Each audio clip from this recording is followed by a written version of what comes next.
Bonjour tout le monde, j'espère que vous allez bien. Alors faites pas attention à mes cheveux dans la vidéo, on dirait qu'il y a un gros cratère devant, mais en fait j'ai les cheveux super fins et je suis allée courir juste avant, je voulais faire ce que j'avais à faire avant d'aller me doucher. Donc voilà, ils sont pas lavés, ils sont encore humides, donc forcément on voit fort mon crâne selon la lumière, ne vous inquiétez pas, c'est normal. Donc voilà, petite routine culinaire avant l'arrivée de mes enfants qui vont revenir pour leur semaine ici. Donc je vais leur faire des mousses au chocolat. Je vais faire du pain au lait, des flans à la vanille, enfin c'est plus des crèmes à la vanille en fait, et des cookies, et ensuite je vais passer au salé. Donc là je suis en train de préparer ma mousse au chocolat. Alors la mousse au chocolat vous pouvez la garder donc au frigo pendant 2 à 3 jours. Il faut les manger quand même assez rapidement, c'est des œufs crus pardon. Donc les œufs, ce sont les œufs de mes poules, pour ceux qui me suivent sur TikTok et sur Insta. Donc j'ai mes poules à la maison, c'est très pratique et je lave leurs œufs parce qu'en ce moment, avec le temps pourri, elles vont dans le nid avec leurs pattes sales et donc les œufs sont très sales et comme en plus là on est sur de l'œuf cru dans la recette, il faudrait pas qu'il y ait une bactérie qui se mette dedans. Donc voilà, c'est nettoyé. Je mets du sel, je vais faire mes blancs en neige.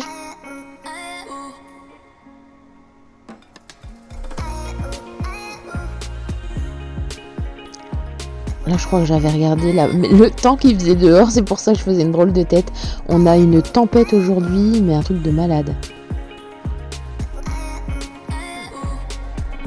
Donc voilà, donc là j'ai mis 5 œufs avec 3/4 d'une tablette de chocolat. Du sucre, je sais plus, je crois qu'il n'y a pas beaucoup.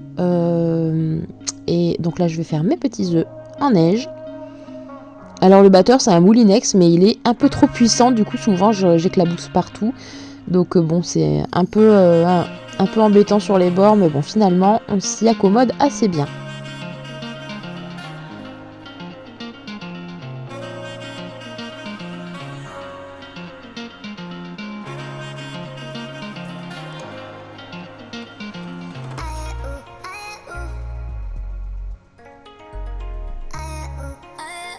La technique pour voir s'ils sont bons, on retourne le saladier. Bon, par contre, si ça vous tombe dessus, c'est qu'ils n'étaient pas assez fermes. Là, je préparais un fouet manuel pour pouvoir mélanger, histoire de ne pas casser mes blancs.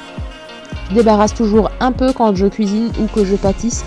J'aime beaucoup débarrasser en allant, ça permet d'y voir clair et puis c'est beaucoup plus propre.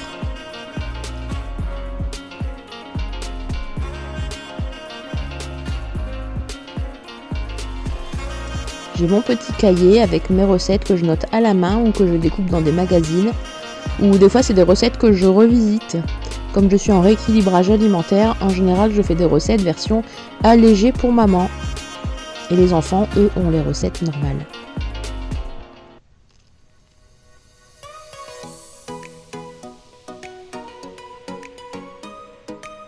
Donc là c'est pareil, je range un petit peu.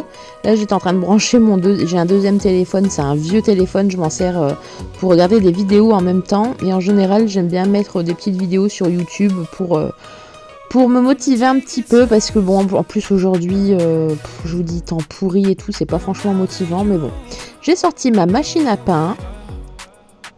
Et je vais faire un pain au lait. Donc c'est entre la brioche et le pain, c'est plutôt pas mal. Comme j'avais plus assez d'œufs pour faire une brioche, c'est plutôt un bon compromis. J'ai le livre qui va avec la machine à pain. Bon, il a vécu celui-là parce que ma machine, elle a au moins 10 ans. Mais bon, franchement, il n'y a pas beaucoup de recettes dedans, mais elles sont plutôt pas mal.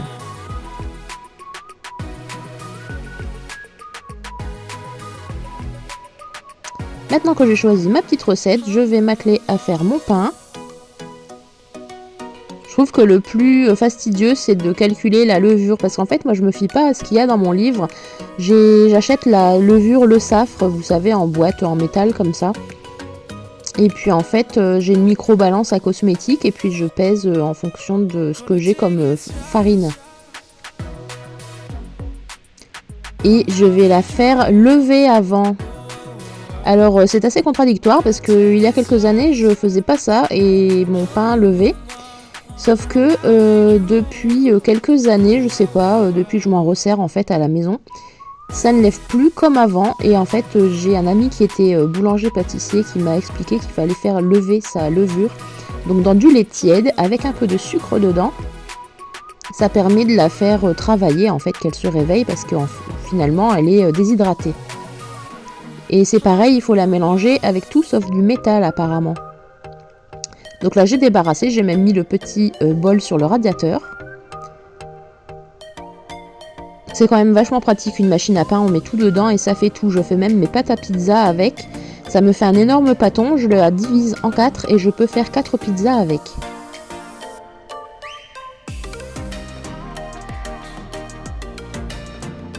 Le beurre, généralement, il faut le mettre en petits cubes.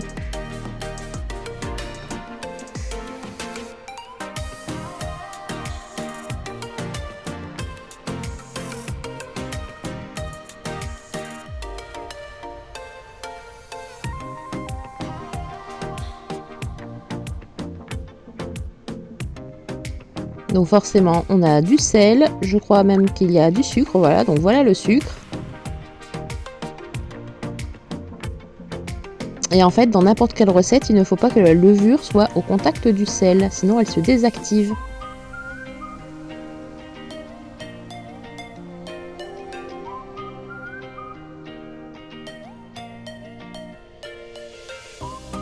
Et c'est pareil, la farine. Alors avant, j'achetais de la farine spéciale pain. Mais finalement, je me suis rendu compte que ça marche tout aussi bien avec de la farine standard qu'on achète habituellement pour faire des gâteaux, par exemple. Bon, après, s'il y a des boulangers dans la salle, je vous invite à nous expliquer pourquoi il y a plusieurs numéros de farine. Je crois que c'est en fonction de la finesse du grain, entre guillemets, mais je suis pas sûre.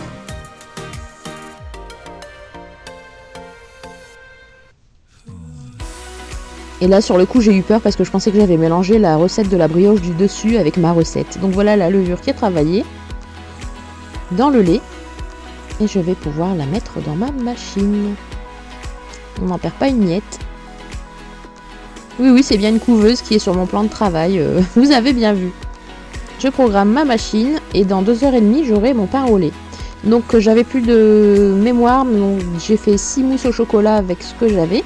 Et là, je vais faire mes petites crèmes à la vanille avec ma yaourtière Seb Multidélice.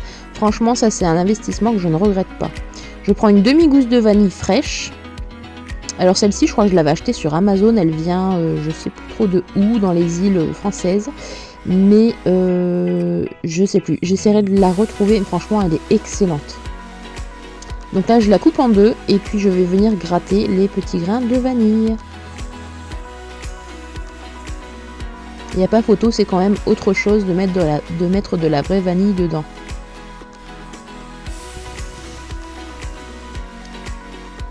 Donc le lait, je vais le mettre à chauffer, pas à bouillir, juste à chauffer. Je vais battre mes œufs et mon sucre dans mon pichet. C'est un pichet Pyrex, franchement, il va super bien. Et je vais mettre mon lait chaud petit à petit dedans, en mélangeant énergiquement pour pas faire cuire les œufs. Je mets dans mes petits pots qui sont déjà dans la machine, donc ils sont déjà propres. Donc il y en a 6 puisque j'ai pris les 6 autres pour mettre mes mousses au chocolat, c'est quand même vachement pratique. Et toujours un peu de nettoyage.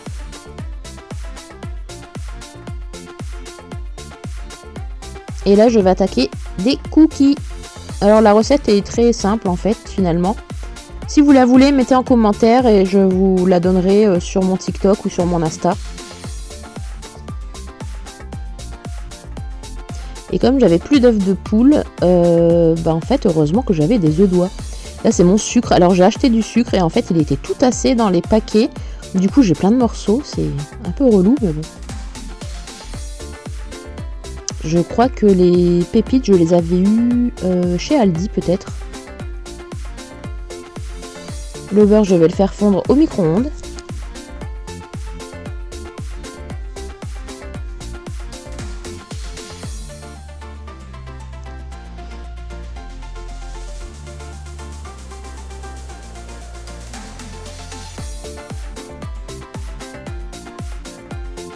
C'est une recette plutôt simple, c'était une copine qui me l'avait donnée. Et franchement, ça prend vraiment pas longtemps à faire. Le plus long, j'ai l'impression, c'est de faire fondre le beurre finalement.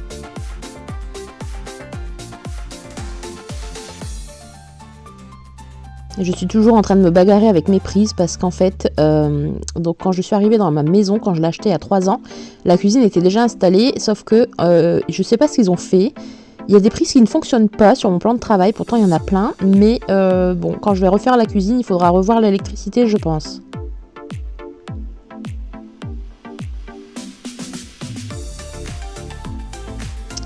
Alors, revenons-en à nos moutons, donc je vais mettre ma levure.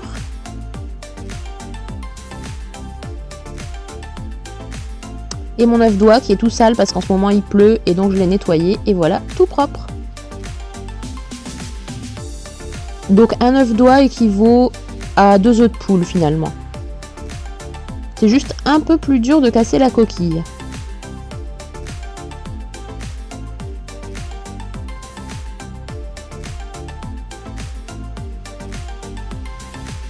Et les œufs de Cannes, c'est un œuf de Cannes pour un œuf de poule.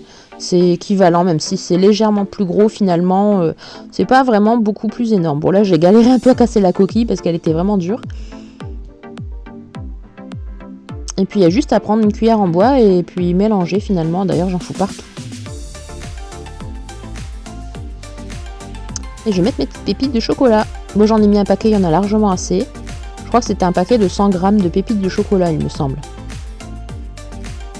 Et la pâte, en fait, ça fait un peu comme une pâte à choux. Donc je vais venir, faut vraiment que j'investisse dans des papiers cuisson lavables. J'en ai un et il était déjà sale, je l'avais pas encore lavé, donc du coup j'ai repris du papier. Et là c'est bien parce qu'en fait comme la pâte ne colle pas, on peut faire des jolis petits espèces des petites quenelles comme ça. C'est plutôt pas mal. Alors là j'en ai fait 5 sur cette plaque et en fait sur la deuxième plaque j'ai essayé de caser le reste de pâte et je crois que j'en ai mis 6 il me semble sur la deuxième.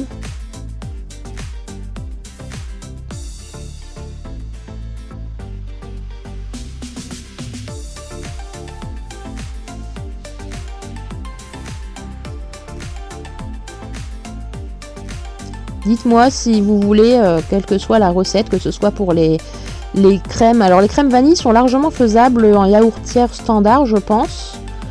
La multidélice je pense qu'elle cuit à l'étuvée et peut-être même au cookéo, je pense que vous pouvez les faire. Donc si vous voulez les recettes que je fais, il n'y a pas de souci, je vous les mettrai sur TikTok ou en Insta ou même sur YouTube, il n'y a pas de problème. Donc là je mets mes petits couvercles puisque la machine a sonné, donc les crèmes sont terminées.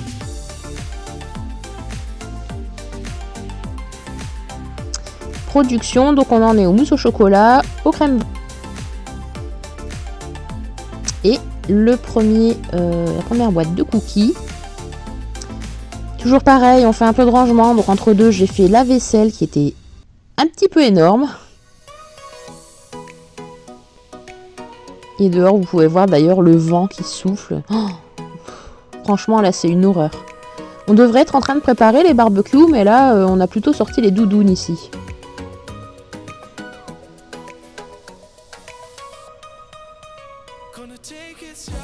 Le spray Carrefour au savon de Marseille, là j'aime bien, il dégraisse super bien je trouve. Là c'est la petite éponge, je sais plus comment elle s'appelle d'ailleurs, Monsieur Smile ou je sais plus quoi là. Daddy, Scrub Daddy c'est ça. Je cherchais le nom. Et ça va plutôt pas mal pour désincruster un peu l'évier. Bon c'est encore l'évier d'origine de ma maison quand je l'ai acheté. Donc de toute façon quand je vais refaire la cuisine, je pense qu'il va y passer celui-là parce qu'il est plus terrible. Mais bon, en attendant, il fait le taf. N'hésitez pas à mettre un like sur la vidéo, ça m'aide un peu pour les algorithmes parce que bon, YouTube a quand même bien changé depuis il y a quelques années. J'étais en train de regarder l'heure parce que j'avais un peu peur de cramer mes cookies. Quand on fait 50 choses en même temps, bon, des fois ça peut virer à la catastrophe. Un petit coup de propre. Deuxième boîte de cookies. Oula, je me suis cramée avec une pépite de chocolat. Et je vous montre un peu le résultat. Donc ils sont super beaux, c'est chouette. Et il y avait une pépite qui traînait. Et donc là je passe au salé. Donc je vais faire un poulet tout simple au cookéo. Donc j'ai mis des champignons dedans, des tomates cerises, des carottes. Pour avoir un peu de légumes. Bon les enfants c'est un peu compliqué de leur faire manger des légumes. Enfin surtout mon fils en fait. Donc des fois j'arrive un peu à frauder. Mais bon. C'est pas tout le temps, donc quand je fais des gaufres de légumes par exemple, il se régale avec ça. Et bon, s'il savait qu'il y avait de la carotte dedans ou du brocoli, je pense qu'il les mangerait pas.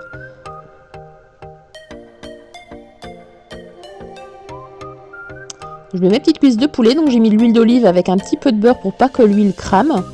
Et je vais couper mes carottes assez grossièrement en fait. J'ai mis pas mal d'épices, j'ai mis de l'origan aussi dans mon jardin que je fais sécher et que je mets en bocaux. Du sel, du poivre, de l'ail en poudre, des épices za'atar, je crois que ça s'appelle, et de l'origan. Donc je range un petit peu. Le Cookéo, franchement, c'est tellement pratique. Alors moi, j'ai la version basique, mais elle est déjà franchement pas mal. Déjà, rien que pour cuire les légumes à la vapeur, c'est incroyable la rapidité du truc. Donc j'ai bien fait dorer mon poulet dans la cuve.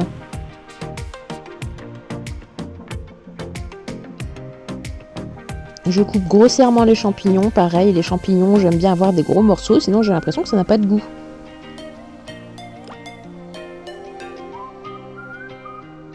Je mets un peu de farine, ça va permettre de lier la sauce, un peu comme de la maïzena finalement. Je mets de l'eau, mes légumes. Donc les tomates cerises ont été lavées, hein, je vous vois venir. J'avais juste gardé la boîte. Et voilà, c'est parti. Et je vais passer un petit coup de chip sheet par terre. C'était pas bien sale, donc bon, un petit coup avec les miettes qui sont tombées, tout ça, j'ai passé un petit coup de balai juste avant. Et ça, franchement, c'est pratique comme balai. Ça permet de ne pas avoir à sortir le seau, la serpillière, tout ça. Donc je vais ouvrir la porte, la gamelle du chat qui se promène, et je vais ranger ce qui traîne. Un petit coup d'aspirateur. Alors le truc que je l'ai, je sais pas si ça se dit, rétracté, et j'arrive plus à l'agrandir là, mon machin là qui se met au bout du tuyau pour aspirer par terre. Du coup, bah, il est tout petit. Sur ce, je vous dis à très bientôt. Likez, commentez, abonnez-vous. Bisous.